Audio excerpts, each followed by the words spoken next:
kasihan temen gue nggak punya SIM.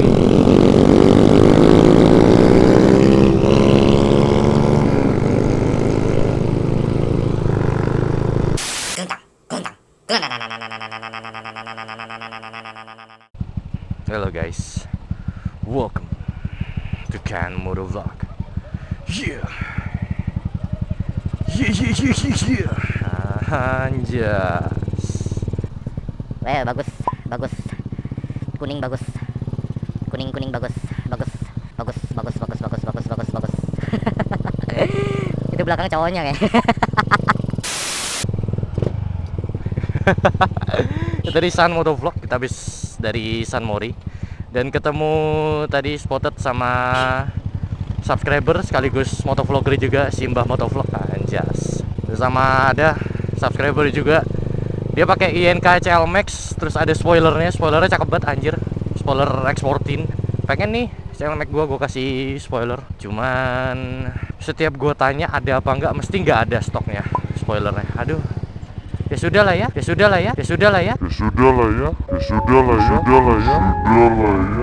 Mending sebenarnya sih gue pengen bikin spoiler sendiri, cuman gue masih bingung nyetak dudukan buat nempel ke helmnya, ke shellnya. Oh iya, kali ini gue mau membahas sesuatu, yaitu tentang sesuatu yang cukup panas, walaupun sebenarnya udah nggak panas lagi.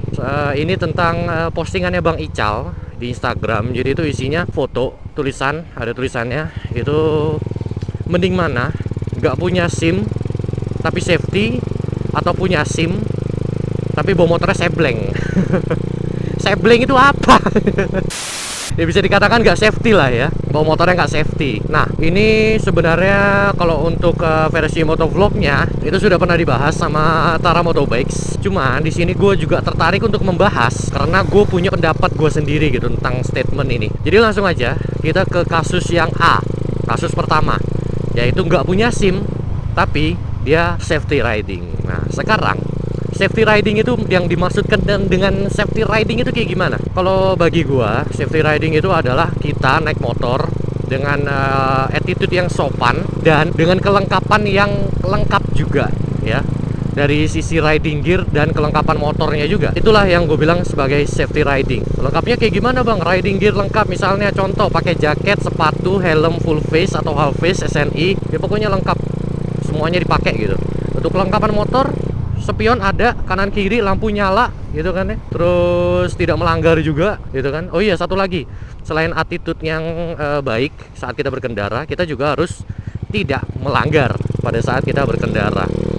Nah sekarang yang pengen gue tanyakan lagi adalah, kita ambil dari sisi pengendara motor ya kan. Pengendara motor itu apakah semuanya 100% itu safety riding? Itu gue bilang enggak.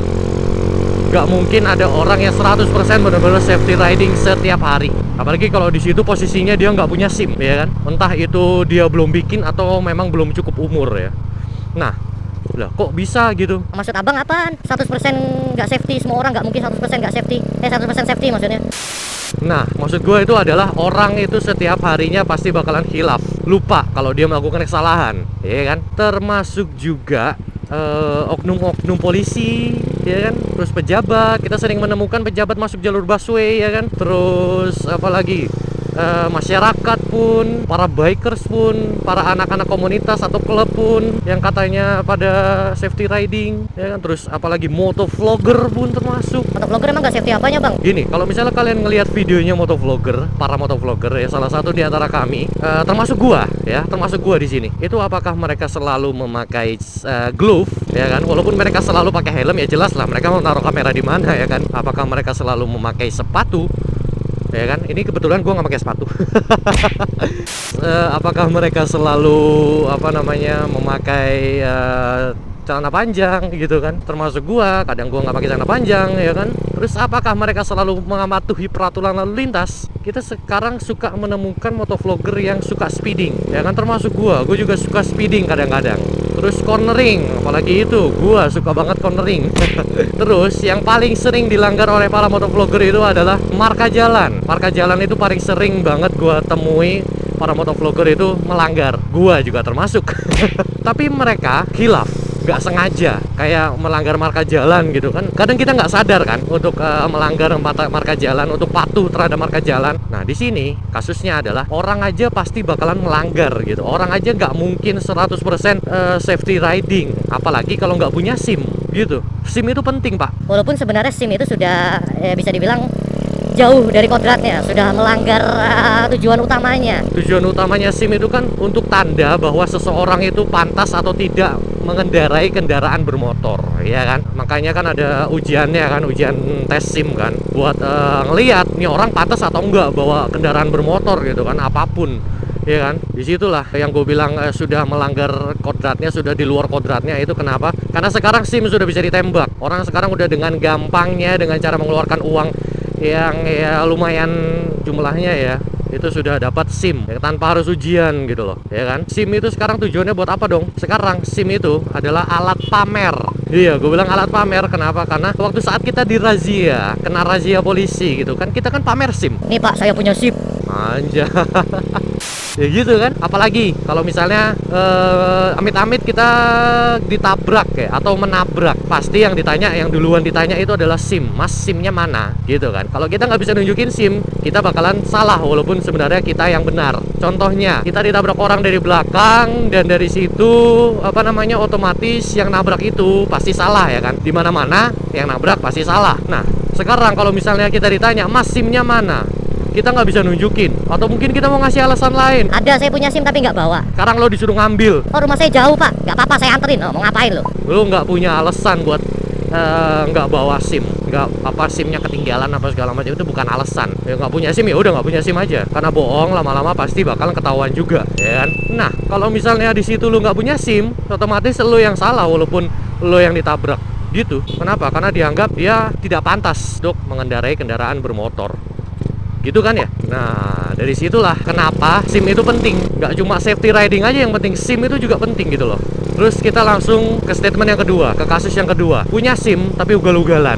Nah, sekarang gini, kalau kita naik motornya sebleng atau ugal-ugalan atau nggak safety, sekarang kembali lagi pertanyaannya, apakah kita sudah pantas punya SIM? Gitu kan. Dari mana kamu punya SIM? Iya kan. Tapi ada tapinya. Si orang yang ugal-ugalan ini, si orang yang nggak safety ini, walaupun dia nanti terjadi apa-apa gitu, misalnya contohnya dia kejaring razia, atau kayak tadi kasusnya sama, dia ketabrak dari belakang atau nabrak orang gitu, dia bisa nunjukin SIM-nya. Dalam arti dia lebih tertolong dengan dia punya SIM itu, walaupun dia ugal-ugalan ya gitu. Misalnya kena razia, dia bisa nunjukin SIM, dia lolos. Kalau misalnya semuanya lengkap ya, motor, riding gear lengkap, terus SNK ada, terus kalau ketabrak atau misalnya crash lainnya lah, ditanya SIM-nya mana Mas, dia bisa nunjukin. Artinya dia kesalahannya itu nggak bertambah gitu. Adem nih, adem. Ya Allah, enaknya.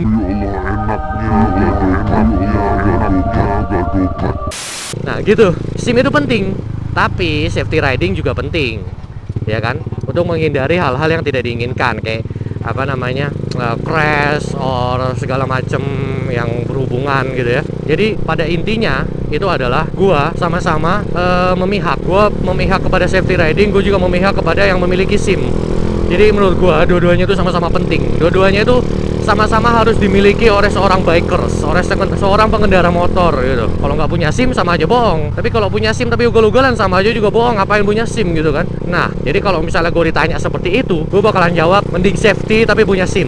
Itu jawaban gue. Tapi kalau misalnya pilihannya cuma dua, nggak boleh pilih yang lain, gue bakalan milih punya SIM tapi ugal-ugalan. Nah, kenapa? Soalnya orang yang ugal-ugalan itu nggak mungkin kan dia setiap hari ugal-ugalan, ya kan? Tapi kalau orang yang safety tapi nggak punya SIM, selama dia belum bikin SIM, dia bakalan nggak punya SIM terus kan? Artinya dalam setiap hari dia naik motor, dia bakalan nggak punya SIM, nggak bakalan megang SIM terus. Artinya dia akan melanggar terus. Kan karena nggak punya SIM itu kan melanggar. Oh iya, gue lupa. Ada suatu pertanyaan yang lumayan menarik, yaitu Kalau misalnya kejaring razia nggak punya SIM tapi kalau riding gear lengkap, semuanya lengkap kan biasanya nggak diberhentiin polisi. kata siapa? Kalau lo pernah ke Surabaya di sini itu ya, kalau ada razia gede-gedean itu semuanya diberhentiin tanpa terkecuali, semuanya kena jaring gitu. Nggak ada yang bisa lolos kecuali kalau orangnya benar-benar pinter. Gue pernah nih ke di Ahmad Yani. Jadi kan Ahmad Yani itu kan ada jalan dua gitu kan, ada jalan frontage sama jalur utama. Gue masuk ke jalur utama dan di situ ada razia. Dan di situ teman gue ngajakin berhenti karena dia nggak punya SIM gitu kan. Dia ngajakin muter balik, tapi gue nggak mau karena gue bingung. Gue sebenarnya mau aja puter balik gitu kan karena nolongin dia kan, kasihan teman gue nggak punya SIM.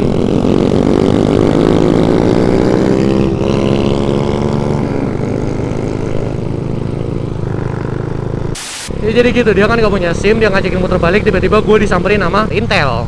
Mas ngapain mas? Udah maju aja. Ya udah terpaksa kita maju, masuk, dan di situ 4 jalur. Frontage sama Yani itu 4 jalur dan semuanya itu ditutup sama polisi. Jadi bener-bener gak ada yang bisa lari, gak ada yang bisa kabur. Tapi ya sudahlah, udah kejaring razia ya mau gimana lagi. Jadi bener-bener maksud gue dalam cerita ini adalah bener-bener gak ada yang bisa kabur gitu. Kalau di Surabaya ini, kalau di daerah kalian masing-masing nggak tahu ya. Tapi kalau di Surabaya ini bener-bener polisinya tuh, woi Subaru. Anjas.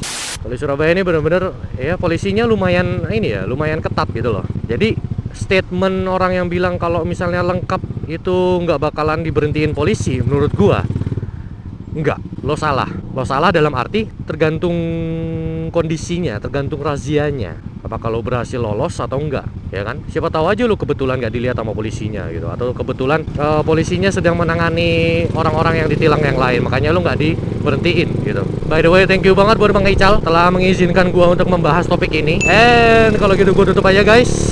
Jika kalian menyukai video ini, silahkan klik jempol ke atas. Tapi jika kalian tidak menyukai video ini, silahkan klik jempol ke bawah. And I'm signing out. Oh iya, jangan lupa kalau misalnya kalian ingin memberikan tanggapan atau saran atau kritik tentang topik gua yang gue bahas hari ini, silakan ditulis di kolom komentar ya. Mari kita diskusi. And kalau gitu gue pamit undur diri. Jangan lupa di subscribe buat kalian yang belum subscribe. And wassalamualaikum warahmatullahi wabarakatuh. And peace. Tangannya telat ya.